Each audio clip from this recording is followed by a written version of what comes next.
To Him I freely give. I will ever love and trust Him in His presence daily live. Oh, to Jesus I surrender, humbly at His feet I bow. Worldly pleasures all forsaken, take me, Jesus, take me now. All I am, all I have, I give it back to you. Every breath, every step, I surrender all. Oh, to Jesus I surrender. Make me Savior, wholly Thine. Let me feel the Holy Spirit. Truly know that Thou art mine. All I am, all I have, I give it back to you. Every breath, every step, I surrender all. I surrender all. I surrender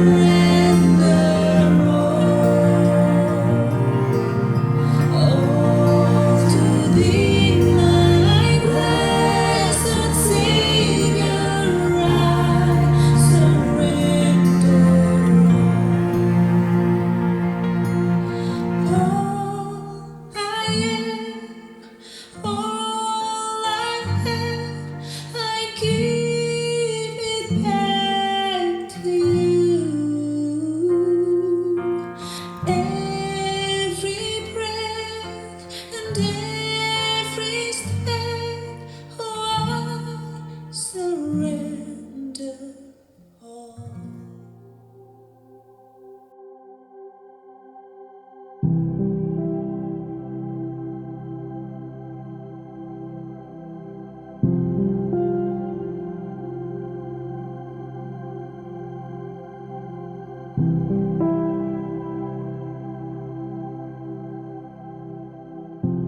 Shalom Bapak Ibu semua, kita sampai kepada minggu kedua seri khotbah Kitab Wahyu. Dan hari ini saya akan membahas secara khusus jemaat Smyrna. Mari kita berdoa. Bapa dalam surga, hamba mengucap syukur bahwa Engkau menginspirasikan Yohanes dan menuliskan Kitab Wahyu secara khusus kami belajar jemaat Smyrna hari ini. Dan hamba berdoa supaya kebenaran firman Tuhan tentang jemaat Smyrna boleh memberkati dan menjadi bekal untuk kami selama Tuhan mengizinkan kami hidup dalam dunia yang makin hari makin jahat ini. Berkatilah kebenaran ini bagi kami ya Tuhan, dalam nama Tuhan Yesus. Amin. Saya akan membacakan Wahyu pasal 2 ayat 8-11, demikian bunyi firman Tuhan. Dan tuliskanlah kepada malaikat jemaat di Smyrna, inilah firman dari yang awal dan yang akhir, yang telah mati dan hidup kembali. Aku tahu kesusahanmu dan kemiskinanmu. Namun engkau kaya, dan fitnah mereka yang menyebut dirinya orang Yahudi. Tetapi yang sebenarnya tidak demikian, sebaliknya mereka adalah jemaah iblis. Jangan takut terhadap apa yang harus engkau derita. Sesungguhnya iblis akan melemparkan beberapa orang dari antaramu ke dalam penjara, supaya kamu dicobai dan kamu akan beroleh kesusahan selama 10 hari.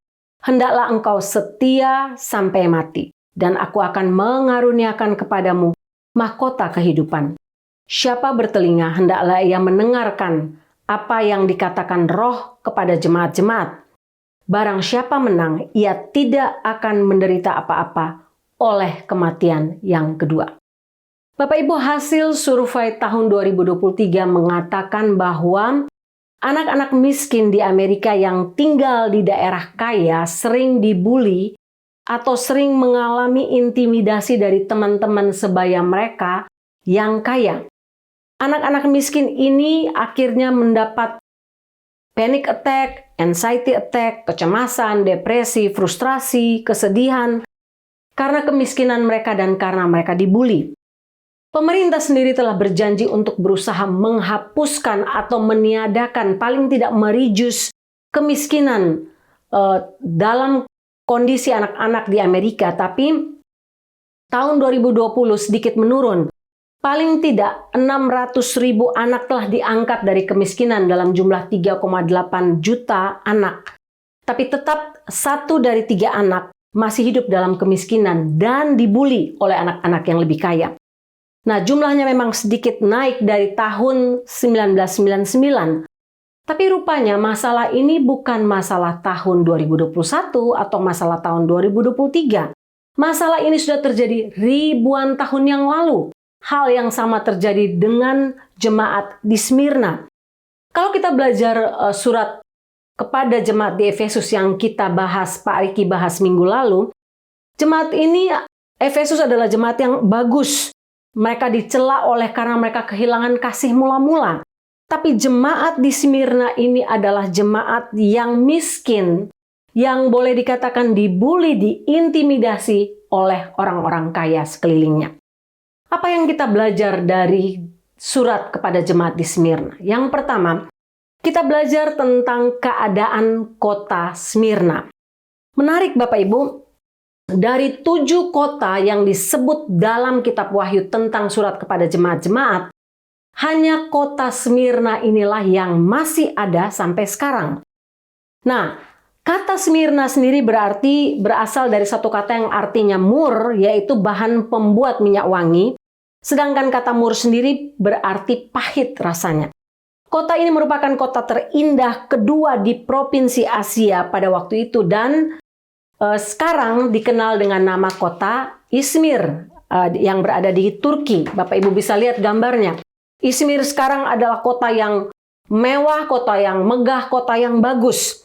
Nah, pada waktu masa itu, kota Izmir atau kota Smyrna ini mereka dijajah oleh kekuasaan Romawi. Dan pada waktu itu kota Smyrna memilih untuk bersekutu dengan bangsa Romawi.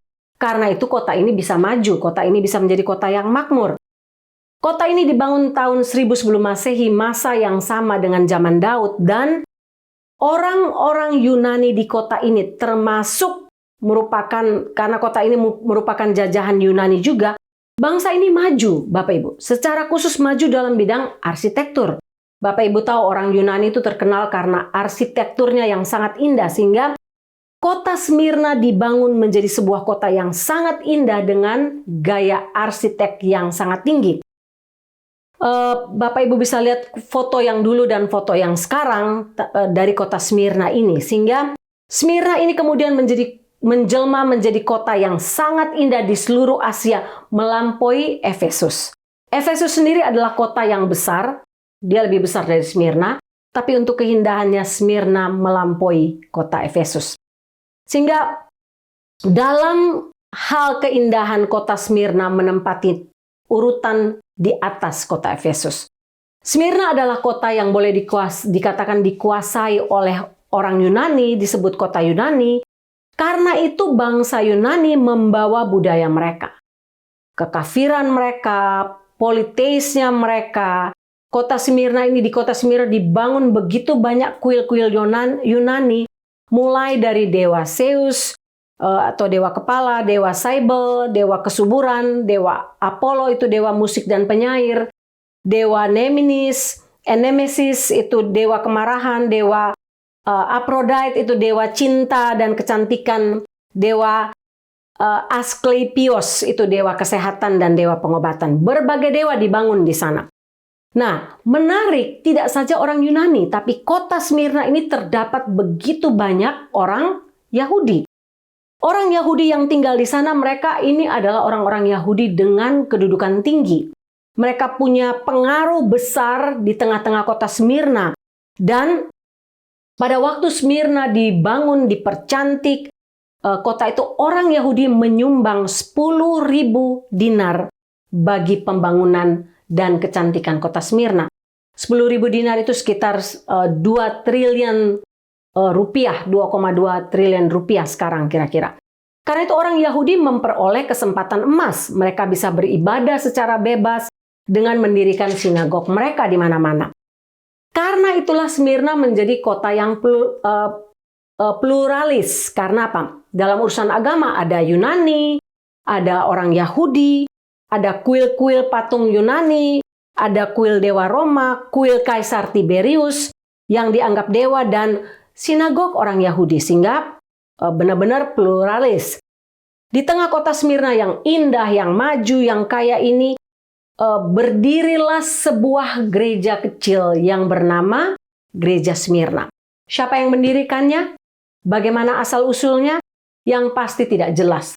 Tidak ada yang menuliskan secara jelas, oh Gereja Smyrna ini didirikan oleh Paulus atau oleh rasul lain. Tidak ada yang tahu. Tapi kemungkinan besar didirikan oleh Rasul Paulus berdasarkan Kisah 19 ayat 10 ketika Paulus memberitakan Injil di seluruh Asia. Yang berikut mari kita lihat, itu tadi kota Smyrna. Yang berikut mari kita lihat kondisi jemaat di Smyrna. Dalam teks yang kita baca tadi, ayat 9 dan 10, kita melihat bahwa jemaat Smyrna ini berada dalam penderitaan yang besar. Dan ini yang akan saya bahas dalam bagian ini. Aku tahu kesusahanmu. Jangan takut terhadap apa yang harus engkau derita.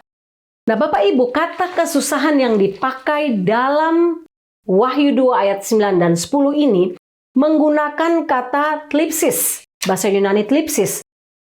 Kata ini artinya menunjukkan bukan kepada satu kata kesusahan atau penderitaan yang biasa-biasa saja, tidak. Tapi menunjukkan kepada kata yang berarti kesusahan yang sangat besar.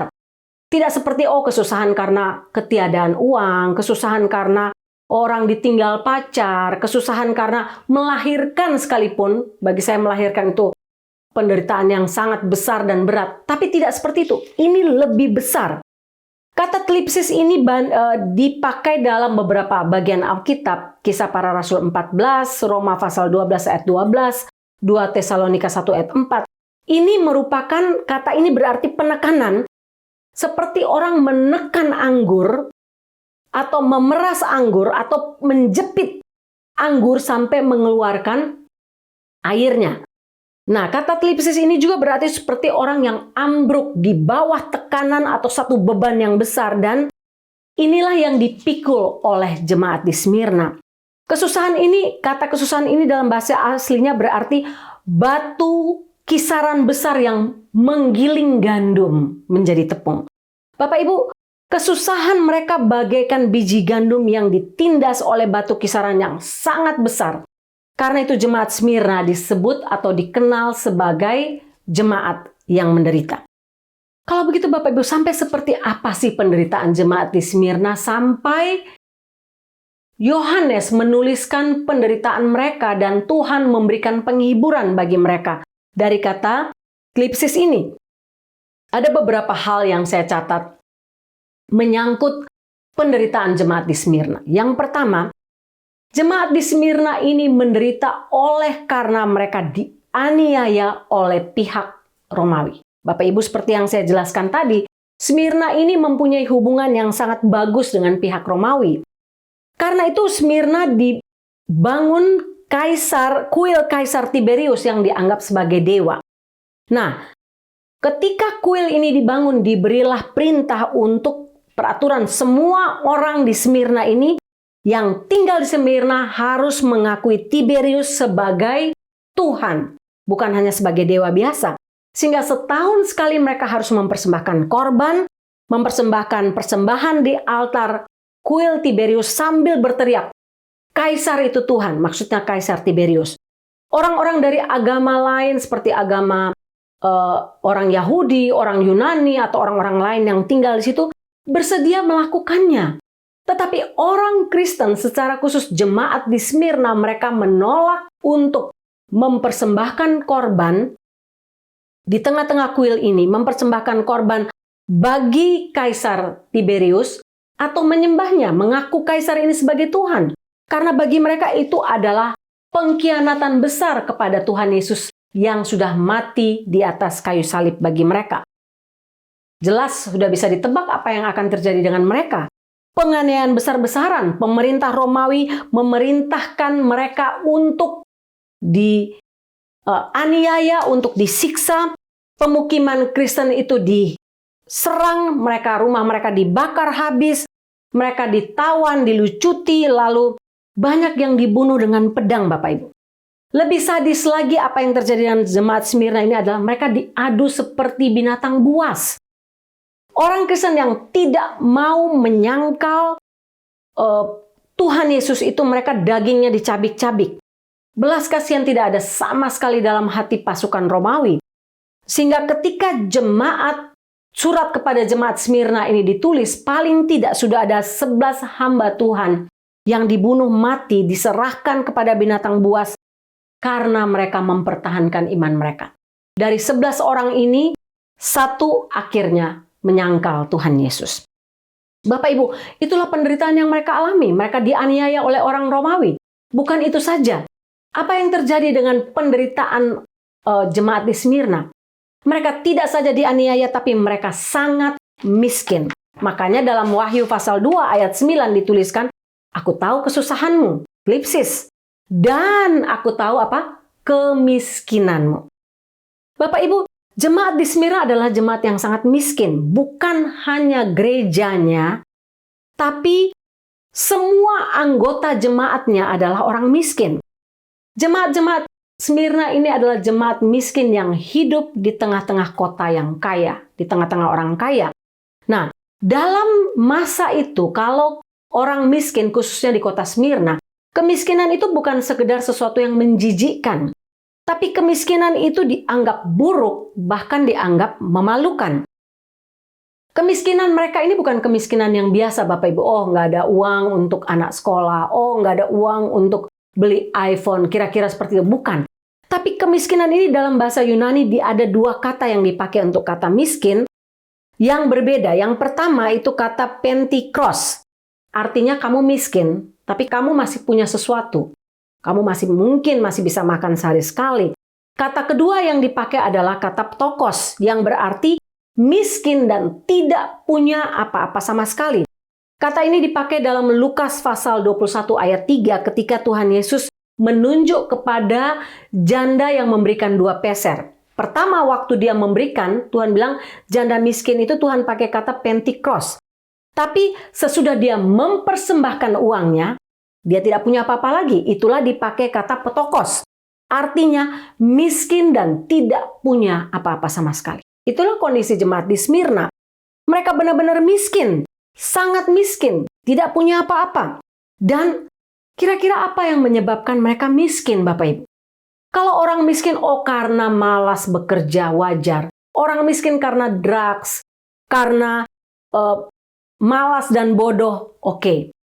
Tapi kemiskinan mereka ini terjadi karena hal lain. Bapak Ibu lihat kayak homeless di Amerika, khususnya di California, di LA, di mana kita tinggal. Orang homeless di sini mereka masih punya sesuatu. Bapak Ibu lihat saja mereka dibangunkan tiny house yang bagus. Mereka makan 3 kali sehari, mereka masih bisa memilih-milih makannya, mereka punya baju, mereka punya rumah tempat tidur walaupun kecil. Bahkan kemarin anak saya katakan ada homeless yang minta uang sama mereka. Terus dia bilang, oh maaf saya nggak bawa uang cash. Homelessnya bilang, oh kamu bisa Zelle aja ke saya. Bayangkan, itu miskin yang sekarang. Nah, kemiskinan jemaat di Smyrna ini benar-benar miskin. Karena apa? Bukan karena mereka malas, bukan karena mereka terlibat drugs dan sebagainya, tapi mereka selalu memilih untuk bekerja dengan jujur tanpa kompromi dengan dosa. karena keputusan mereka untuk berjalan jujur, lurus dalam berbisnis, meninggalkan cara-cara yang curang, sehingga tidak mudah memperoleh keuntungan dalam masa itu. Sama sekali tidak mudah, karena orang tidak menghargai orang jujur di kota Smyrna. Mereka juga dihambat dalam pekerjaan mereka. Mereka dipecat ketika mereka diketahui, oh dia orang Kristen. Mereka dipecat dari pekerjaan mereka. Lalu pada masa itu perdagangan di kota Smyrna dikuasai oleh satu organisasi yang bernama Serikat Perdagangan, Union. Sehingga mereka dipersulit. Kalau mereka tahu, oh ini orang Kristen, mereka dipersulit. Sound familiar bukan Bapak Ibu? Kalau anak-anak mereka sekolah dan ketahuan bahwa anak-anak mereka adalah orang Kristen, anak-anak mereka tidak mendapat fasilitas yang sama. Kalau mereka ke supermarket dan ketahuan mereka pun adalah orang Kristen, mereka tidak mendapat pelayanan yang sama. Kalau mereka sakit, mereka ke rumah sakit dan diketahui mereka adalah orang Kristen yang percaya Kristus, mereka pun tidak akan dilayani. Rumah dan harta mereka, benda mereka dibakar oleh pasukan Romawi. Kadang-kadang gerombolan orang kafir pasukan Romawi ini datang menyerang rumah orang Kristen dengan tiba-tiba rumah mereka dihancurkan dan ini menjadi sesuatu yang sangat tidak mudah untuk mereka. Aniaya, bukan saja aniaya, tapi kemiskinan. Tidak sampai di situ Bapak Ibu, penderitaan mereka yang lain tidak sampai hanya dianiaya, mereka miskin, dibuat miskin, mereka pun difitnah Bapak Ibu. Dalam Wahyu 2 ayat 9, aku tahu kesusahanmu dan kemiskinanmu, namun engkau kaya. Dan fitnah mereka yang menyebut dirinya orang Yahudi, tapi yang sebenarnya tidak demikian. Sebaliknya mereka adalah jemaah iblis. Bapak Ibu bayangkan, penderitaan jemaat di Smyrna ini adalah karena mereka difitnah oleh orang-orang Yahudi. Orang-orang Yahudi begitu benci melihat orang-orang Kristen ini mengakui Tuhan Yesus sebagai Mesias.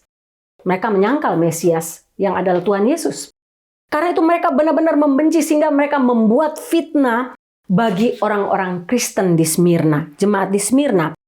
Kebanyakan orang-orang Yahudi ini mereka adalah orang-orang yang hidup mapan. Mereka kaya, secara pendidikan mereka bagus, secara kedudukan mereka punya kedudukan yang tinggi, mereka dihargai dalam masyarakat, mereka mampu untuk menjilat pemerintah Romawi, sehingga mereka dengan mudah menyusahkan jemaat Kristen di Smyrna.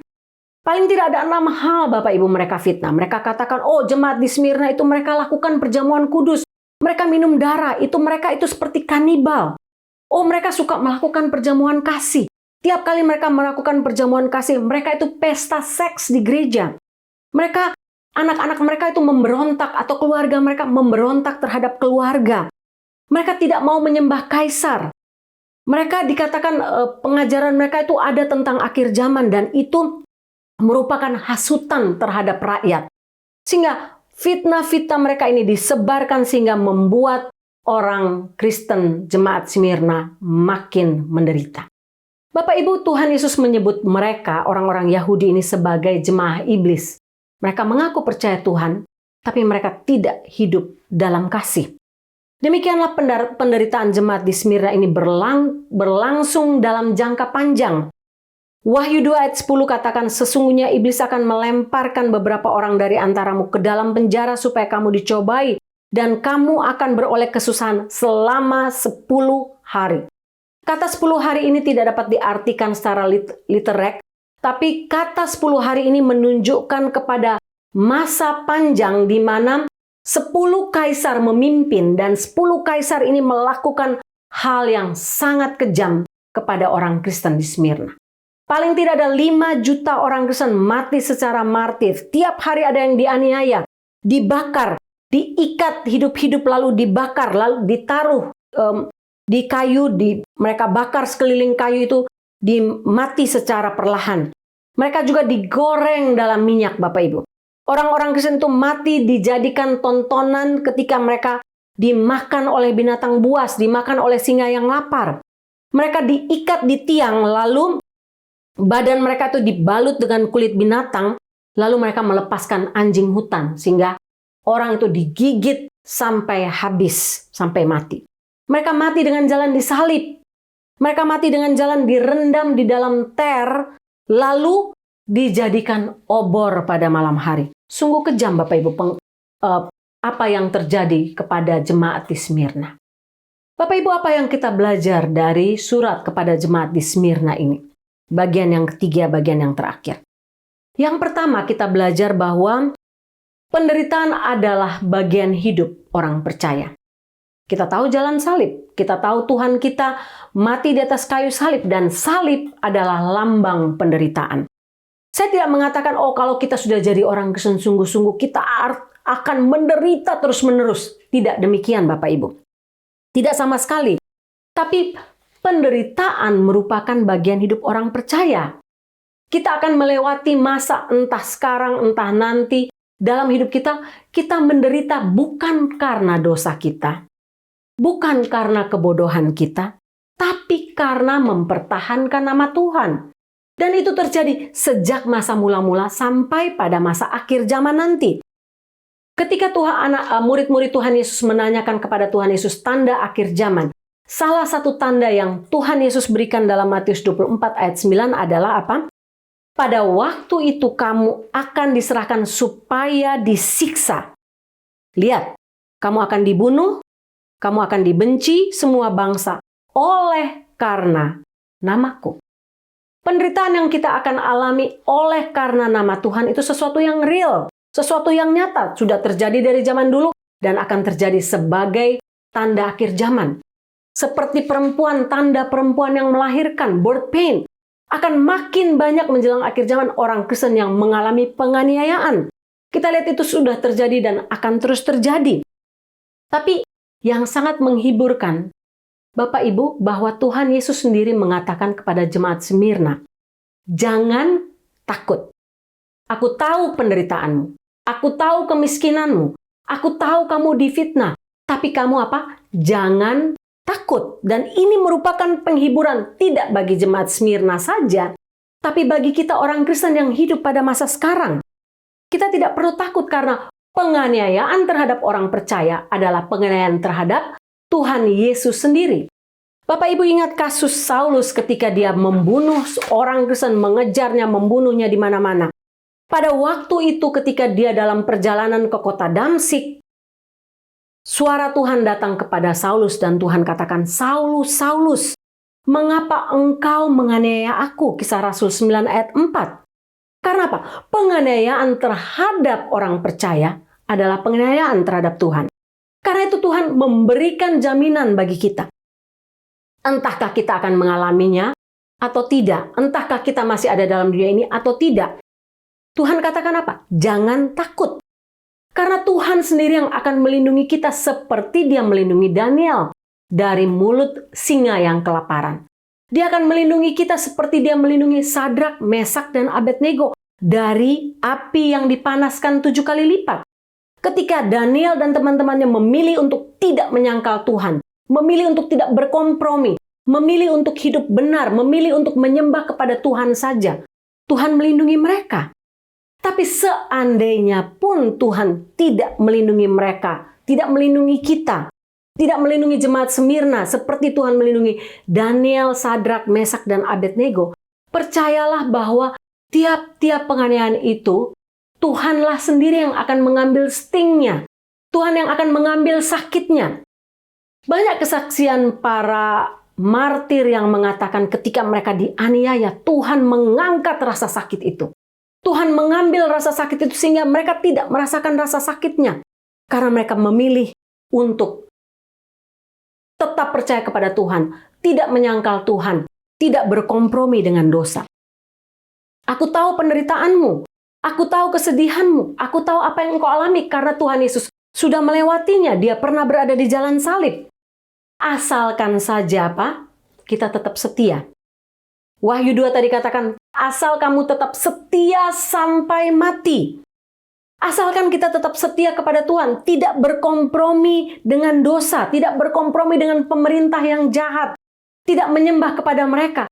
Bapak Ibu, saya percaya kita akan sampai kepada satu titik di mana pemerintah, di mana kita tinggal menjadi pemerintah yang dipakai iblis untuk menganiaya orang-orang percaya. Ketika mereka melakukan itu, mereka akan memperhadapkan kita dengan kebutuhan kita akan makan dan minum. Kebutuhan yang paling utama.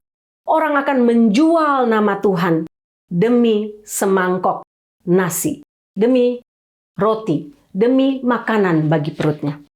Apakah kita mampu bertahan sampai mati? Mampukah kita untuk tidak berkompromi dengan dosa? Penderitaan harusnya membawa kita makin berpegang teguh kepada firman Tuhan, makin mengasihi Tuhan, karena Tuhan mengizinkan penderitaan itu terjadi untuk memurnikan kita. Bapak Ibu, muncul sekarang Kristen progresif, Kristen yang berkompromi dengan dosa dengan berbagai alasan. Tapi Bapak Ibu, kompromi dengan dosa ini membawa kita sama seperti kepada orang-orang yang berkhianat kepada Tuhan Yesus. Setia sampai mati, tidak berkompromi. Ketika penderitaan terjadi, karakter kita, iman kita, kasih kita kepada Tuhan bertumbuh. Karena penderitaan membentuk karakter kita, membentuk iman kita, membangun kasih kita, bertumbuh makin dalam kepada Tuhan. Karena itulah Tuhan katakan, aku tahu penderitaanmu, aku tahu engkau difitnah, aku tahu kemiskinanmu, tapi engkau kaya. Wahyu 2 ayat 9, kaya apa? Kaya secara rohani, kaya dalam iman, kaya dalam karakter, kaya dalam kasih kita. Seorang pelaut yang berpengalaman ditanya, apa pengalaman dia yang paling membahayakan ketika dia berlayar di laut? Pelaut ini katakan, keadaan paling berbahaya adalah ketika laut kelihatan sangat tenang dan kita semua duduk-duduk di dek menikmati pemandangan yang tenang. Apabila badai datang, semua awak kapal berada dalam keadaan siaga dan kesigapan yang kuat sehingga sukar bagi mereka untuk terdampar ke dalam laut. Sama dengan hidup orang percaya, Bapak Ibu. Ketika semua keadaan aman, kita tidak siap siaga. Tapi kita menjadi siap siaga ketika penderitaan menerpa hidup kita. Badai hidup terjadi membuat kita makin mencari Tuhan. Kalau kita punya persoalan, punya pergumulan, punya penderitaan, punya tekanan entah dari keluarga kita yang tidak takut Tuhan, dari orang-orang sekeliling kita, dari pemerintah, kita akan makin mencari Tuhan. Saya ketemu dengan seorang ibu, dia katakan, Bu Sarah, kenapa saya makin sungguh-sungguh dengan Tuhan? Makin banyak penderitaan saya. Saya katakan Tuhan sedang membentuk kamu. Kalau kamu tidak punya penderitaan, kamu mungkin akan gampang lari dari Tuhan. Bapak Ibu, ini sehingga penting bagian ini. Tanpa penderitaan, gereja bisa dipenuhi dengan orang-orang Kristen KTP yang hanya masuk gereja dengan motivasi yang salah. Mereka ini membahayakan gereja. Tetapi penderitaan, penganiayaan akan membersihkan gereja dari orang-orang Kristen KTP. Orang Kristen yang hanya menyebut dirinya Kristen, tapi tidak mau berjalan dalam jalan salib. Ini berarti bahwa penderitaan, kemiskinan, kesulitan boleh dianggap sebagai pupuk bagi gereja.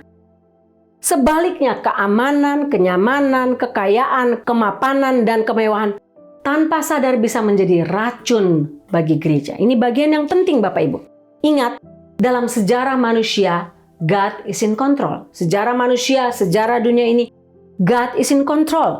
Tetap setia kepada Tuhan walaupun ada masalah, ada penderitaan, ada penganiayaan. Karena apa? Dialah Alfa dan Omega. Dia mengatur sejarah dari dunia ini dari awal sampai akhirnya. Sehingga Bapak Ibu, apa akhir kisah hidup jemaat di Smyrna dan apa yang terjadi dengan mereka? Mereka dikatakan tetap setia sampai akhir dan Tuhan menjanjikan hadiah bagi mereka, hadiah bagi kita juga. Hadiah apa yang akan kita peroleh nanti? Bapak Ibu, hadiah yang akan kita peroleh nanti jika kita setia sampai mati, tidak berkompromi dengan dosa, tidak sebanding dengan penderitaan kecil yang kita alami dalam dunia ini. Apa itu? Jauh-jauh lebih berharga, lebih mulia. Keselamatan kekal. Surga. Tuhan menyediakan kita mahkota kehidupan. Wahyu 2 ayat 10 katakan, aku akan mengaruniakan kepadamu mahkota kehidupan. Dan ini yang kita nanti-nantikan Bapak Ibu. Barang siapa menang, ia tidak akan menderita apa-apa oleh kematian yang kedua. Artinya apa? Kita mendapat hidup kekal bersama-sama dengan Tuhan Yesus. Ini janji Tuhan sendiri Bapak Ibu. Tuhan katakan kita tidak perlu takut dengan penderitaan. Jujur Bapak Ibu, saya orang yang paling takut dengan yang nama penderitaan, penganiayaan. Saya orang yang paling takut dengan itu. Apalagi kalau sampai harus melihat tidak saja saya, keluarga saya, orang tua saya, anak-anak saya, jemaat saya menderita penganiayaan, sesuatu yang menakutkan. Tapi ini janji Tuhan, ini diucapkan oleh Tuhan Yesus sendiri. Bahwa Dia akan memelihara kita sampai kepada akhir zaman. Dan kalau kita tetap setia, kalau kita tidak kompromi dengan dosa, kalau kita tidak menyangkal namanya, Dia akan memberikan kita mahkota kehidupan. Kita tidak perlu takut dengan kematian. Kita tidak perlu takut kemana kita pergi karena kita tahu ke tempat di mana Tuhan Yesus berada, disitulah kita akan pergi. Saya menutup bagian ini dengan kisah yang terjadi tahun 160-an Masehi. Ketika Gubernur Calpurnius, dia pergi ke Merida untuk menganiaya orang Kristen.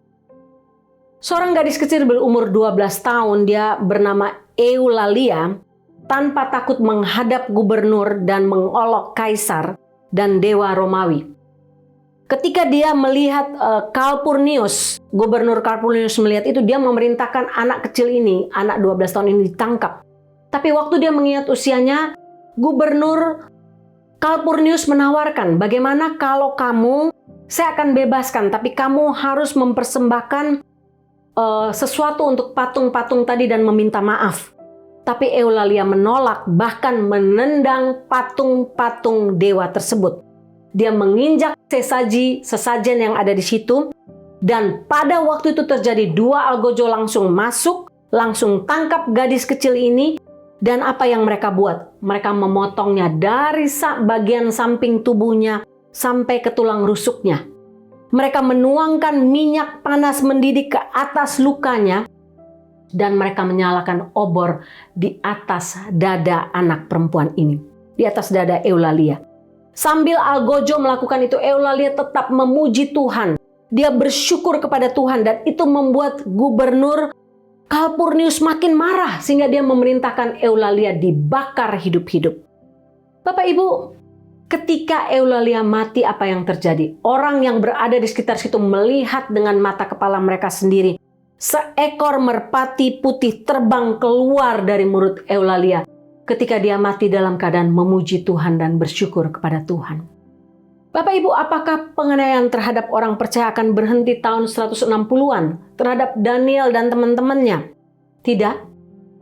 Akhir Mei lalu, Bapak Ibu, anak usia 2 tahun dimasukkan penjara bersama dengan orang tuanya di North Korea.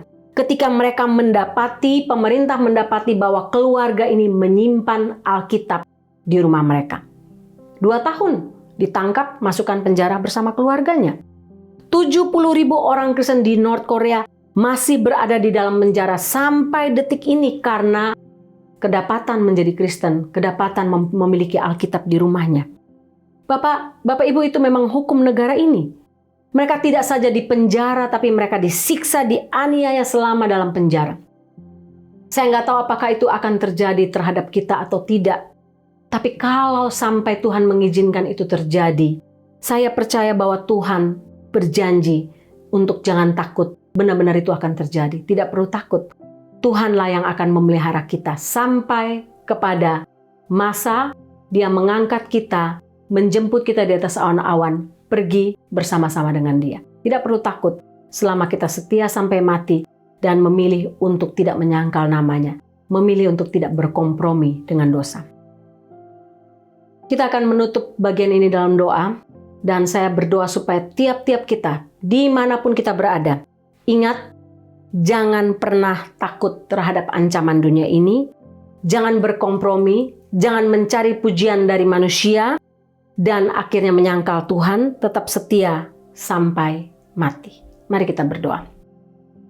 Tuhan, hamba tidak tahu apa yang akan terjadi dengan hidup kami pada masa sekarang. Kami tahu bahwa kami hidup di akhir zaman dan Tuhan berkata bahwa salah satu tanda zaman adalah orang-orang Kristen mengalami penganiayaan. Tapi Tuhan juga berjanji bahwa Tuhan akan memelihara kami. Tuhan berjanji untuk kami untuk tidak takut. Karena itu kami memegang janji-Mu Tuhan. Kami percaya Engkau akan meluputkan kami. Dan kalaupun tidak, kami percaya bahwa Engkau akan mengangkat sting itu, mengangkat racun itu, mengangkat kesakitan itu dari tubuh kami. Izinkan kami untuk tetap setia sampai mati. Tidak berkompromi dengan dosa. Izinkan kami Tuhan untuk tidak menyangkal nama-Mu sampai detik terakhir. seberapapun besarnya penderitaan kami. Hamba berdoa Tuhan untuk semua orang percaya di seluruh dunia yang sedang mengalami penganiayaan, penderitaan oleh karena nama-Mu. Kuatkan, hiburkan, bangun iman mereka tetap kuat di dalam Tuhan. Dan kami yang tidak mengalaminya, hamba berdoa supaya Tuhan tolong kami untuk tidak bersantai.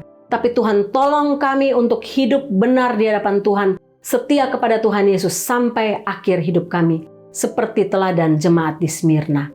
Terpujilah nama-Mu Tuhan, dalam nama Tuhan Yesus. Amin.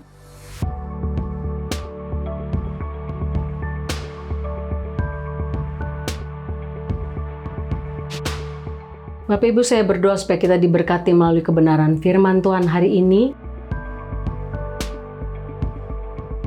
Dan kita akan mengakhiri ibadah kita. Bapak Ibu mempersiapkan hati kita untuk menerima berkat Tuhan. Tundukkanlah kepalamu dan arahkanlah hatimu kepada Tuhan dan terimalah berkat Tuhan. Tuhan memberkati engkau dan melindungi engkau. Tuhan menyinari engkau dengan wajah-Nya dan memberi engkau kasih karunia. Tuhan menghadapkan wajah-Nya kepadamu dan memberi engkau damai sejahtera. Amin.